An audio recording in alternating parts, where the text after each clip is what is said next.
Olá, meus amigos e minhas amigas! Sejam muito bem-vindos aqui no Caleidoscópio, um programa dentro do canal Periscópio, onde eu trago todas as segundas-feiras curiosidades das mais variadas.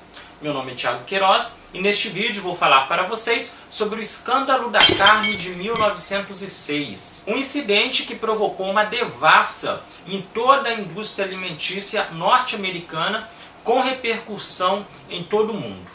É só aguardar os 6 segundos da vinheta que você vai saber tudo sobre essa história. É já já.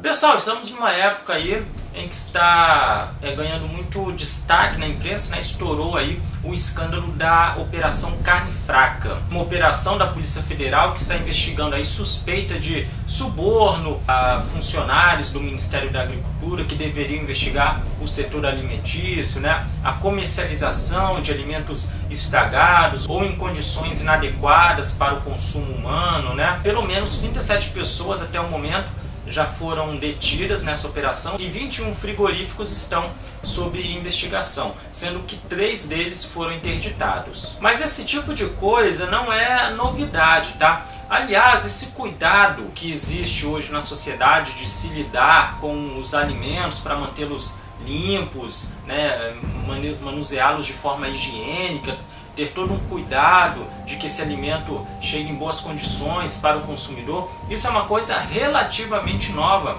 na história da humanidade, tá? Durante muito tempo não se havia todo esse cuidado com os alimentos, né? Em épocas mais remotas, muitas vezes até mesmo pela ignorância, né? Não se sabia da necessidade de ter tanta higiene. Por exemplo, não se sabia da existência de germes, de bactérias, por exemplo, que poderiam contaminar alimentos, né? Então o alimento, você a olho nu ele poderia parecer estar limpo, né? Mas na verdade ele estava contaminado com algum tipo de bactéria, alguma doença ali que as pessoas não sabiam, não tinham conhecimento naquele momento. Posteriormente, com a Revolução Industrial, essa situação só piorou, porque aí passou-se a lidar com os alimentos de forma industrial, né? Começou-se a fazer produção em massa. E aí a situação ficou mais complicada ainda, porque aí você envolvia muitos alimentos sendo manuseados, muitas pessoas mexendo com aquilo ali e sendo manuseados em máquinas, né, em galpões, em containers.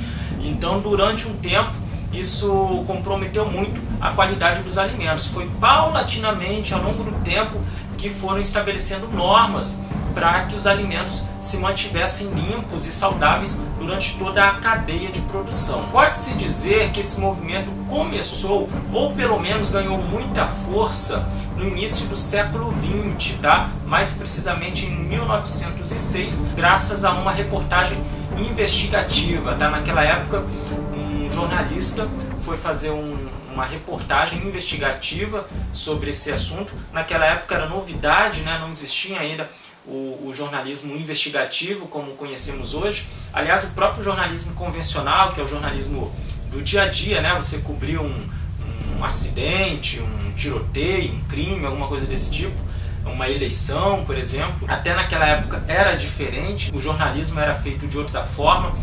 O jornalismo não tinha tanta preocupação em ser imparcial, pelo menos imparcial na medida do possível, né? Como acontece hoje. E foi nesse contexto que um jornal chamado Apple Television, um jornal de esquerda, tá? Um jornal de claramente posicionamento à esquerda, contratou um jornalista chamado Upton Sinclair, que tinha 28 anos na época, para investigar as condições de trabalho dos operários das fábricas da indústria alimentícia de Chicago. E aí ele aceitou esse trabalho e foi fazê-lo. Ele se passou por funcionário, ele passou algumas semanas fazendo esse trabalho, né, alguns meses, aí, talvez uns 2 ou 3 meses, e ele se passava por funcionário, ele conseguia emprego nas fábricas, ou então se passava por amigo ou parente de algum funcionário, e com pretexto de ir lá falar com aquela pessoa, ele entrava às fábricas, e aí ele via o que estava acontecendo dentro daquelas fábricas. E, num primeiro momento, a preocupação dele era era observar as condições de trabalho dos operários das fábricas. Mas o que ele descobriu foi um verdadeiro descaso com a saúde pública. ele presenciou várias situações que comprometiam altamente a qualidade dos alimentos. Vou citar aqui algumas dessas situações. Por exemplo, ele viu alimentos podres serem misturados com alimentos novos para serem vendidos. A fábrica não queria perder aqueles alimentos, né? Quando eu digo, por exemplo, uma fábrica que produz, vamos supor, presunto, né? Quando eu falo que tinha um carregamento de presunto ou de matéria-prima para fazer presunto podre, né? Não é 1 quilo, né? 2 quilos, é muita coisa, um container, talvez até algumas toneladas daquele material. Aí o que eles fazem? Pega uma quantidade bem maior do alimento em boas condições e misturam ali com o podre e vendiam os dois. Não tinham aquela perda. Segunda situação, produtos mofados. Eles eram misturados com produtos químicos, principalmente um químico chamado bórax e também glicerina, que dava uma aparência de novo aquele produto, tá? Tirava um mofo, às vezes tem manchas brancas, né? Isso acontecia com presunto, por exemplo, com bacon, com alguma carne, né? Tinha aquelas marcas que visivelmente você percebe que o alimento está estragando, e aí passava esses químicos ali, a carne ficava mais vermelha, ficava mais bonita, disfarçava o mofado. Terceiro exemplo, ele presenciou situações em que funcionários doentes com tuberculose, como não havia esse cuidado com higiene, muitas vezes o funcionário escarrava no chão mesmo. O funcionário trabalhando ali doente, tinha uma crise de tosse, escarrava no chão mesmo, isso acontecendo durante todo o dia na fábrica, todos os dias. E aí o pessoal está mexendo ali com os alimentos, embalando e tal, de repente caía um pedaço de mortadela, de presunto, de linguiça no chão. O que o funcionário fazia? Pegava normalmente, colocava de novo na esteira e continuava o seu trabalho. Outro exemplo, ele viu também funcionários lavando a mão na salmoura. O que é salmoura? É aquela água que vem dentro do recipiente com alguns produtos, por exemplo, milho em lata, ervilha, esses produtos que tem sardinha também, tem o líquido ali, né, preparado para conservar aquele alimento. E muitas vezes ele viu o funcionário, quando encerrava o trabalho, os funcionários tinham que lavar as mãos, queriam lavar as mãos para ir embora, lavava a mão onde? No mesmo tanque que ficava a água que seria destinada para a produção dessa salmoura. Ele também viu problemas com ratos que infestavam os depósitos de carne que seriam destinadas para a produção de linguiça. Então esses depósitos estavam cheios de rato, mas aí os dirigentes da fábrica, os donos, os capatazes lá, tomavam alguma providência. O que eles faziam? Colocavam veneno e ratoeiras dentro dos depósitos para matar os ratos. Aí o que acontecia? O rato ia lá, caía na armadilha ou comia o veneno, morria. Pô, legal. Aí o que fazia depois? Limpava o depósito? Não. Dava muito trabalho, o depósito era apertado, estava cheio de carne lá e era escuro também. Dava muito trabalho se ir lá procurar um rato, muitas vezes não achava, o rato estava lá embaixo no meio da carne. O que fazia então? Deixava o rato apodrecendo lá junto com a carne, e quando essa carne ia ser processada para produzir linguiça, muitas vezes o rato morto ia junto também. Normal, rotina. E o pior de tudo isso, pessoal, o pior, ele viu também situações em que carne humana era misturada aos alimentos. Como? Ele presenciou uma situação, pelo menos uma situação, em que o funcionário, cortando o alimento numa serra, perdeu o dedo. E aí o dedo foi junto lá na carne. Aí os funcionários socorreram ele lá, levaram para o hospital. E a carne lá que estava cortando, que caiu um bocado de sangue, às vezes o dedo estava lá no meio também, o pessoal pegou a carne e continuou trabalhando com ela normalmente. Outra situação que ele viu, alimentos que precisavam ser fervidos em enormes caldeirões industriais, às vezes o funcionário caía lá dentro. Não tinha, além de não ter preocupação com a saúde pública, não tinha também preocupação com a segurança. Até porque, como eu falei, a preocupação no início da reportagem era com as condições de trabalho dos operários. E como não havia essa preocupação com segurança, às vezes o funcionário caía dentro do caldeirão. E aí você acha que o pessoal da fábrica vai querer perder lá não sei quantos 1000 litros lá do produto que está sendo preparado lá na sopa? Era com sopa, que eles estavam preparando aquela sopa industrial, né? Aquela sopa que vem em pó, depois você vai lá, a sopa desidratada, né? Você coloca na água para prepará-la, aquela sopa é fervida no caldeirão, depois é desidratada. E às vezes acontecia do funcionário cair dentro do caldeirão, só que o caldeirão era enorme, o caldeirão do tamanho de um caminhão-pipa, por exemplo, imenso, cabia muitos litros de sopa ali. O pessoal não queria perder aquela sopa toda. O que eles faziam? Deixavam o cara ferver junto lá com a sopa, depois alguém ia lá com uma rede e retirava só os ossos, tá? Segundo o relato do jornalista, quando dava para recuperar alguma coisa, era só os ossos, que a carne tinha se dissolvido na sopa. Aí você pode me perguntar: Mas, Thiago, não tinha nenhum tipo de fiscalização naquela época? Tinha sim, meu amigo, tinha fiscalização, tinha um órgão do governo federal que realmente fiscalizava.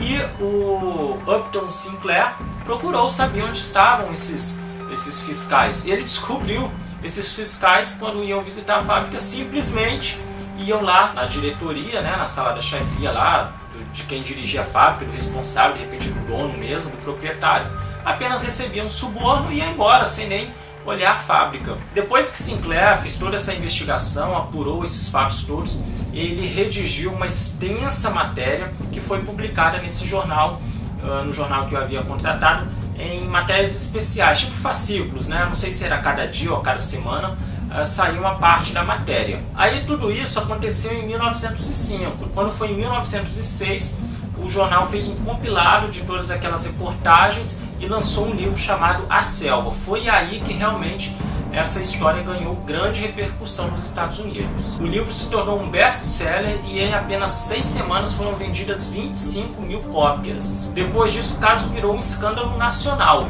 e passou a ser repercutido em todos os jornais, e aí a sociedade civil, escandalizada, passou a cobrar providências do governo, até porque as pessoas estavam começando a entrar em pânico, né? Imagine como é que foi a cabeça das pessoas naquela época, você saber que o alimento que você está comendo pode ter carne humana ali, pode ter caído no chão. Imagina, né? As pessoas devem ter quase surtado. Ninguém ia querer comer carne. Se acontecesse isso hoje, eu mesmo ia parar de comer carne. Em resposta às publicações, o presidente dos Estados Unidos na época, Theodore Roosevelt, enviou o comissário do trabalho, Charles Neil, junto com o assistente social, James Bronson, para apurar melhor os fatos relatados nas publicações. Como que seria feita essa apuração? Essas duas autoridades iriam visitar as fábricas para realizar inspeções. E é engraçado que essas inspeções, elas não eram surpresas, tá? Eles primeiro escolhiam uma fábrica e aí avisavam um dia e o horário que ia chegar lá o comissário do trabalho junto com o assistente social para inspecionar aquela fábrica. Aí a fábrica tinha um tempo enorme para se arrumar, né? Limpar toda a fábrica, fazer uma faxina, se preparar para receber o comissário do trabalho. Mas mesmo assim, mesmo com a possibilidade das fábricas poderem disfarçar, esconder os malfeitos, né? Mesmo assim eles encontraram várias falhas. Na verdade, eles declararam que eles presenciaram tudo o que Sinclair relatava em seu livro e em suas reportagens, tá? Com a única exceção dos funcionários caindo em caldeirões de sopa. Foi a única coisa que eles falaram que não viram. O resto tudo eles confirmaram que era realidade. Em resposta, então, o governo aprovou uma lei chamada Atos das Drogas e Alimentos Puros, 4 meses após o lançamento do livro. Como consequência direta dessa lei, a gente tem a criação do famoso FDA, o Food and Drugs Administration, o órgão do governo americano responsável pelo controle de alimentos, suplementos alimentares, medicamentos, cosméticos, equipamentos médicos, materiais biológicos e produtos derivados do sangue humano. Portanto, qualquer novo alimento, medicamento, suplemento alimentar ou cosmético, entre outras substâncias sob a sua supervisão, que uma indústria tenha desenvolvido e queira comercializar, deve ser minuciosamente estudado e testado antes de ter sua comercialização aprovada. Então isso melhorou muito a situação dentro dos Estados Unidos. Fora dos Estados Unidos, o país não podia criar leis, né, para legislar, para regulamentar a indústria fora dos Estados Unidos. Porém, quem quisesse exportar para os Estados Unidos teria que lidar com o FDA e seguir as diretrizes e obedecer às exigências determinadas por eles, né? Então, como tudo que acontece nos Estados Unidos, acabou impactando todo mundo. E para atender essas exigências, leis e sistemas rígidos de inspeção foram criados no mundo inteiro para garantir que os países conseguissem exportar para os Estados Unidos. No Brasil, até o momento, não tivemos um escândalo tão grave quanto esse, né? Queira Deus que nunca tenhamos. Mas temos algumas ocorrências aqui pontuais que geraram muita preocupação. Uma delas é o famoso crime das ruas do Arvoredo. O que foi isso? Isso aconteceu na cidade de Porto Alegre em 1864, quando um homem chamado José Ramos alugou ou comprou uma casa, não se sabe muito bem o que aconteceu, mas o fato é que essa casa era propriedade de um homem chamado Carlos Klausner, que além desse imóvel ele tinha um açougue. José Ramos tinha como companheira uma húngara chamada Catarina Paulsen, e os dois matam Klausner, proprietário do açougue e do imóvel onde eles residiam. Após isso eles assumiram um açougue, tá? Passaram a trabalhar ali, a vender carne naquele açougue. Falaram para a população, quando alguém perguntava do Klausner, diziam que ele tinha viajado para fora do país, mas ia voltar futuramente. E existem relatos de outras pessoas que eles teriam matado, o contador do açougue, né, o contador do Klausner, melhor dizendo. Tudo isso é fato, tá? Até aqui é fato. Porém, existe uma história não comprovada, pode ser lenda, de que José Ramos, junto com Catarina Paulsen, fez linguiça com carne humana, com a carne das pessoas que eles tinham matado. Por que isso pode ser uma lenda? Porque não existem registros comprovados disso, mas também não existe nenhuma prova de que isso se trata de apenas uma lenda ou um boato. Isso pode ter sido verificado durante o processo do caso, porque a polícia descobriu depois o que tinha acontecido, investigou, eles foram julgados, inclusive foram condenados. Porém, o processo não chegou até hoje. Esse processo, na verdade, ele existe, mas está incompleto. Muitas páginas desse processo foram perdidas ou foram destruídas ao longo do tempo, né, de quase 2 séculos aí que aconteceu isso, 1,5 século quase. Portanto, a questão do canibalismo aí é uma possibilidade, mas provavelmente jamais teremos certeza se isso realmente aconteceu. Agora, outro caso, que esse sim é ainda mais chocante, é o caso dos canibais de Garanhuns, quando o professor Jorge Beltrão Negromonte da Silveira, junto com sua esposa e sua amante, viviam os 3 dentro de uma casa, eles assassinaram 3 mulheres. Esse professor, ele é esquizofrênico, né? Ele dizia que fazia parte de uma seita chamada O Cartel. Na cabeça dele, segundo o seu depoimento, sob comando dessa seita, dessa organização, ele matou essas 3 mulheres, se alimentou da carne de algumas delas, e a sua amante e sua esposa produziram coxinhas com carne humana, que venderam lá na feira de Garanhuns para as pessoas que estavam passando ali, o que implica que várias pessoas da cidade comeram carne humana misturada com a coxinha sem nem saber. Os 3 foram presos, né, quando o caso foi descoberto, e em 2014 foram condenados aí a aproximadamente 20 anos de prisão, cada um mais ou menos, né? As penas diferenciavam, mas são todos mais ou menos 20 anos. Agora, uma coisa importante eu quero deixar claro aqui é que esses casos que eu relatei aqui no Brasil são casos pontuais, são crimes, na verdade, né, de indivíduos. Não é uma situação generalizada na indústria alimentícia como foi essa que se verificou nos Estados Unidos em 1906. No Brasil, até o momento, futuramente eu não sei, até o momento nunca aconteceu nada desse tipo, nem mesmo com a Operação Carne Fraca aí, porque a Operação Carne Fraca, ela até o momento apurou irregularidades em alguns indivíduos e em algumas unidades também, algumas fábricas, alguns frigoríficos ali. Não foram práticas generalizadas na indústria, tá? Para a gente ter uma ideia, o Ministério da Agricultura, por exemplo, que é o órgão que fiscaliza toda essa indústria, ele tem mais de 11 mil funcionários, tá? E na Operação Carne Fraca, até o momento, apenas 33 estão sendo investigados e alguns foram detidos. Com relação às fábricas e frigoríficos, no Brasil existem mais de 4.800 unidades.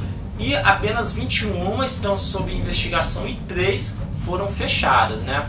Portanto, pelo que foi apurado até o momento, é um caso grave, é um caso que deve ser investigado, os responsáveis devem ser punidos, mas, de novo, até pelo que foi apurado até o momento, não existe motivo para pânico. A operação não apurou até o momento práticas generalizadas na indústria alimentícia. Tomara que não cheguemos a esse ponto, né? Pessoal, então esse foi o Caleidoscópio de hoje. Espero que vocês tenham gostado do vídeo, que tenha sido interessante.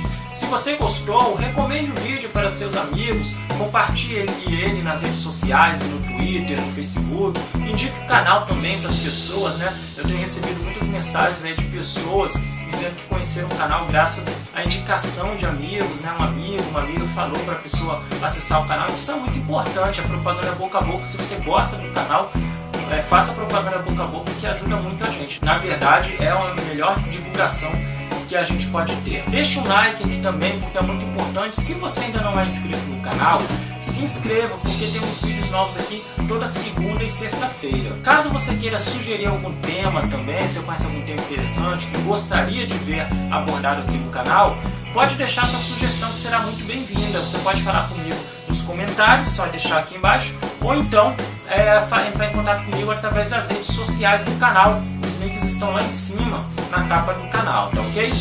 E já que você gosta de vídeos com essa temática, eu gostaria que você assistisse esse outro vídeo aqui que eu fiz contando a história do Hospital Psiquiátrico Colônia de Barbacena, um local horrível onde supostamente tratava-se pessoas com problemas psiquiátricos, mas aquilo ali na verdade era um campo de concentração.